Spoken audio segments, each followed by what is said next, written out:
कहाँ से शुरू की, क्या मकसद है इस यात्रा का?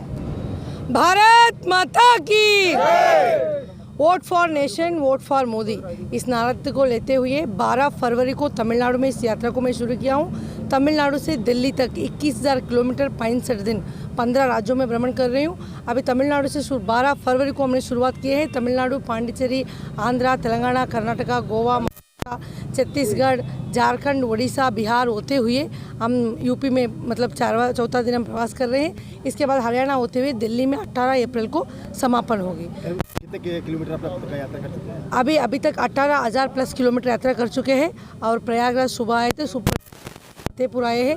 फतेहपुर में धनंजय त्रिवेदी जी के नेतृत्व में तमाम बीजेपी का युवा साथियों ने हमको यहाँ स्वागत किए हैं और इसी स्वागत के साथ हम रात को कानपुर पहुँचेंगे और कानपुर से लखनऊ होते हुए 18 तारीख को दिल्ली पहुँचेंगे।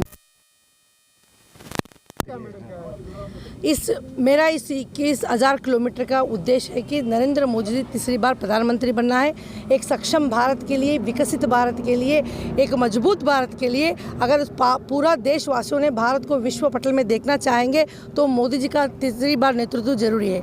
और इसी नारा को पूरा जनता के सामने रखते हुए और एक अखंड और विश्व गुरु को बनाने के लिए हमारा देश को मोदी जी को वोट करने का अपील मैंने किया हूँ। और पूरा भारत देश को चलाने के लिए एक साधारण नेता या व्यक्ति का ज़रूरत नहीं है, एक सच्चे देशभक्त का ज़रूरत है। और वो अच्छे सच्चे देशभक्त नेता को हम नरेंद्र मोदी जी पे देखे हैं। और पूरा जनता से हमारा यही निवेदन है कि भारत की अखंडता को साबित करते हुए इस बार सारे लोग वोट डाल के मोदी जी को 400 पार कराइए और तीसरी बार प्रधानमंत्री बना के हम सब लोग मोदी जी को दिल्ली बिठाएंगे। साउथ से ताल्लुक रखते हैं, राहुल गांधी वायनाड से दोबारा चुनाव लग रहा है, क्या लगता है क्या स्थिति रहेगी? देखिए, अपनी जन्मभूमि यहाँ मतलब छोड़ के वायनाड में जाके चुनाव लग रहे हैं, क्योंकि इसका मतलब अर्थ है कि यहाँ जनता जाग चुकी है और उसका मौका नहीं दे रही है। और बहुत दिन नहीं हुआ है, वहाँ भी जनता जाग जाएगी।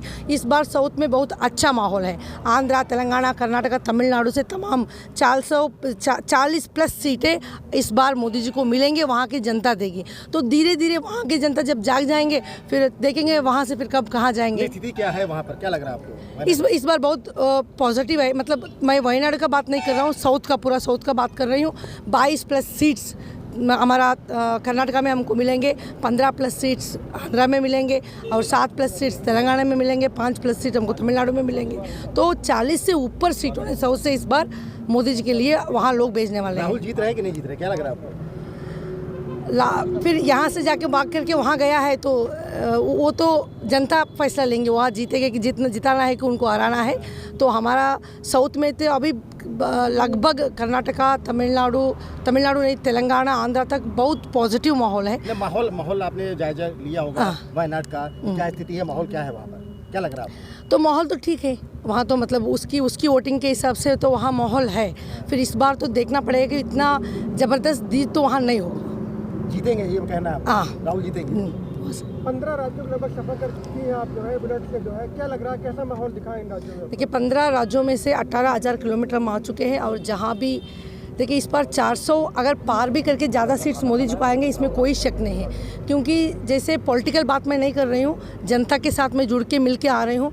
जहाँ भी यहाँ तक 18,000 किलोमीटर 58 डेज़ में कहीं भी हम लोगों के मुंह से मोदी जी का यहाँ बुराई या वोट नहीं देंगे इस शब्द को हम नहीं सुने हैं।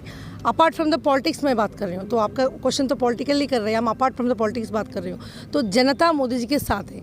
और जैसे ग्रामीण क्षेत्रों में, इलाकों में हम जाके आते हैं तो लोग ने मोदी जी को एक राम जैसे, कृष्ण जैसे देखना शुरू किए हैं और उसी भाव से उनको पूजा करते हैं। अभी भी एक वीडियो भी आप देखे होंगे, वो वीडियो वायरल हुआ है, तो वो वीडियो का साक्षी हम ही हैं। तो एक रास्ते पर मोदी जी का जो कटआउट पड़ी हुई है तो उसको जाके एक आदमी अपनी टॉवल से साफ कर रहा है। तो बताया कि मोदी जी के ऊपर मतलब धूल भी नहीं पड़ना चाहिए, मतलब कटआउट का लोग इस तरीके से मान रहे हैं। तो मेरा ये 18,000 किलोमीटर का सर्वे से मुताबिक मैं बता रही हूँ कि हम 100% इस बार 400 पार करके तीसरी बार नरेंद्र मोदी जी प्रधानमंत्री बनेंगे। 400 पार तो मान रहे हैं, लेकिन वायनाड राहुल का है ये मान रहे हैं। आप फिर से वायनाडू का ही क्यों पूछ रहे हैं आप? मैं तो बता दिया, हम पॉलिटिकल बात नहीं है, आप हमारा मुद्दा पूछिए।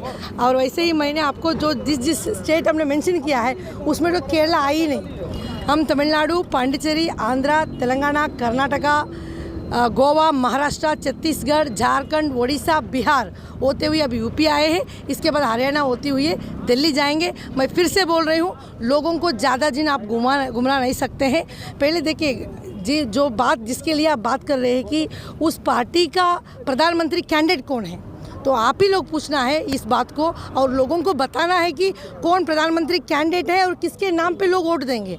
तो हम तो बोलते हैं कि भारतीय जनता पार्टी है, लोग बोल रहे हैं कि नरेंद्र मोदी जी पीएम कैंडिडेट है, तो उसमें कौन कैंडिडेट है, इसको हम तो अब पहले इसको हमको सवाल को जवाब दीजिए। और किस नाम से आप लोग वोट मांग रहे हो, और अगर वोट मांग भी लिए तो किसको आप प्रधानमंत्री घोषित करेंगे। तो इनका कोई भी एक कंसर्न स्टेटस का पॉलिटिक्स नहीं है। जैसे वो विपक्ष है तो विपक्ष को हजार बात करना है, वो लोग उसी मुद्दे पे हैं, उसी मुद्दे से विरोध कर रहे हैं और इन लोगों की बातों में दम नहीं है। अगर हमारे हिसाब से मैं बोल रही हूँ, इस बार 80-90 से ज़्यादा मतलब पार भी नहीं हो सकता। धन्यवाद।